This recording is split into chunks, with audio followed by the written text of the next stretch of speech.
भारतीय कृषि के अंतर्गत एक महत्वपूर्ण टॉपिक हरित क्रांति आता है, जिसका अध्ययन आवश्यक बन जाता है। यह मैंने बुक से, जो डी.आर. खुल्लर की बुक है, उसका संदर्भ लेते हुए यहाँ पर एक स्क्रीन शेयर किया है आपके साथ में, जिसमें हरित क्रांति का शॉर्ट में पूरा लेखा जोखा है। तो अगर हम इसका इतिहास देखें कि हरित क्रांति का उद्भव कैसे हुआ, तो इसमें एक व्यक्ति है, साइंटिस्ट, जिनका नाम है डॉक्टर नॉर्मन अर्नेस्ट बोरलॉग। उन्होंने बोनी वैरायटी की जो गेहूं होता है उसके बीज का जो है उन्होंने आविष्कार किया, जिससे जो पौधा होता था वो छोटे कद का होता था, और इससे में जो बीज, इसमें गेहूं की जो बालियाँ लगती है वह बड़ी आकार की लगती है, तो जब हमें और कम समय में लग जाती है। तो इस तरह का इन्होंने गेहूं का शुरू में आविष्कार किया, और ये वीट डेवलपमेंट प्रोग्राम चला था मैक्सिको के अंदर सन 1950 के आसपास, तो 50s के अंदर। तो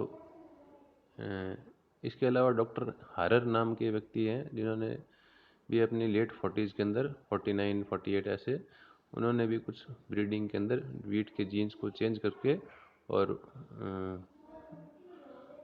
उसमें कुछ महत्वपूर्ण योगदान दिया। तो ये इनको फाइनली जो है, इनको जो सक्सेस मिली वो 1956 में मिली, जब इन्होंने वास्तविकता में मैक्सिको के अंदर एक छोटे बोने कद का, अधिक बीज उत्पन्न करने वाला, कम समय में पकने वाला जो गेहूं, उन्होंने इसका आविष्कार कर लिया, और ये 1956 में हुआ। लेकिन भारत में जो है वो HYV, मतलब हाई यील्डिंग, ऐसे बीजों को जो कहा गया, उनको कहा गया हाई यील्डिंग वैरायटी सीड्स। तो ये जो बीज हैं वो भारत में 1963 में आए, और ये भी नॉर्मन बोरलॉग के द्वारा ही दिए गए यहाँ पर। तो 1964-65 में, 63 में तो ये बीज आए, और 1964-65 में इसको टेस्ट किया गया, लेकिन उस समय में वहाँ पर सूखा पड़ा था, भारत में उसमें अकाल पड़ा था। इसके बावजूद भी जो है उत्पादन में पहले के बनिस्पत इस जो 1964-65 में है, उसका उत्पादन गेहूं का अधिक हुआ। 1966 में high yielding variety program start हुआ, जिसमें 1600,000 टन बीज जो है हाई यील्डिंग वैरायटी के, वो मंगाए गए और उनको भारत में बोया गया अलग अलग स्थानों पर। 1966-67 में जो वीट है उसका जो उत्पादन हुआ वो पिछले 1965-66 की बजाय 25% अधिक था। इस ट्रांसफॉर्मेशन को भारत के लिए ग्रीन रेवोल्यूशन कहा गया, डॉक्टर हासर के द्वारा। तो ये कुछ महत्वपूर्ण बातें थी जो ग्रीन रेवोल्यूशन के संदर्भ में भारत में या विश्व के संदर्भ में हमें आती है। पूछा जाता है एग्ज़ाम के अंदर भी कि भारत में सबसे पहले सीड कब टेस्ट किया गया, तो ये किया गया कब, 1964-65 में, लेकिन इस बार जो है सूखा पड़ा था। तो ये 64-65 में फर्स्ट जो टेस्टिंग हुई थी वो यहाँ भारत में हुई थी।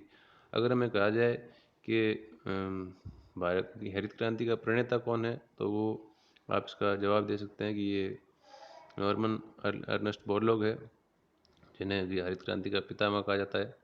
इन्होंने गेहूं के ऊपर आविष्कार करके उच्च कोटि के बीज उत्पादित करवाए। तो ये कुछ महत्वपूर्ण घटक हैं जो ग्रीन रेवोल्यूशन के संदर्भ में इम्पोर्टेंट है। तो लेकिन ये ग्रीन रेवोल्यूशन जो है अधिकांश तरह जो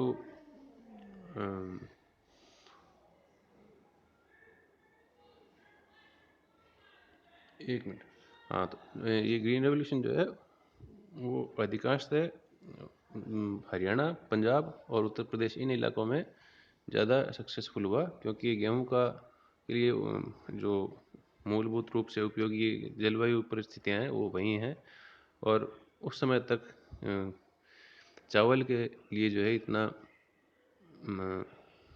चावल की वैरायटीज़ इतनी डेवलप नहीं हो पाई थी, जो अब तो काफ़ी सारी चावल की वैरायटीज़ भी डेवलप हो गई है, जिसमें इसमें भी हाई यील्डिंग वैरायटी के सीड्स आ गए हैं। और इस ग्रीन रेवोल्यूशन को भारत में जो ये कहा गया कि इसके जो अगर हम अपन कंपोनेंट्स देखें, इसे प्रमुख घटक देखें, तो इसके 12 मुख्य घटक हैं। इसको वैसे पैकेज टेक्नोलॉजी कहा गया, क्योंकि सिर्फ हाई यील्डिंग वैरायटी सीड से ही काम नहीं चलता, इसमें अन्य चीज़ें भी साथ में चाहिए, जैसे कि प्रॉपर सिंचाई, फर्टिलाइज़र, इंसेक्टिसाइड, पेस्टिसाइड, और इससे संदर्भित फार्म का मैकेनाइजेशन और गवर्नमेंट का दिया गया इंफ्रास्ट्रक्चर। अगर ये सभी चीज़ें नहीं होगी तो खाली हाई यील्डिंग वैराइटीज सीड्स की वजह से ग्रीन रेवोल्यूशन को का जो है लाभ पूर्ण रूप से हम नहीं उठा पाएंगे। तो ये कौन सी 12 इम्पोर्टेंट फैक्टर्स हैं जो ग्रीन रेवोल्यूशन को हेल्प करते हैं?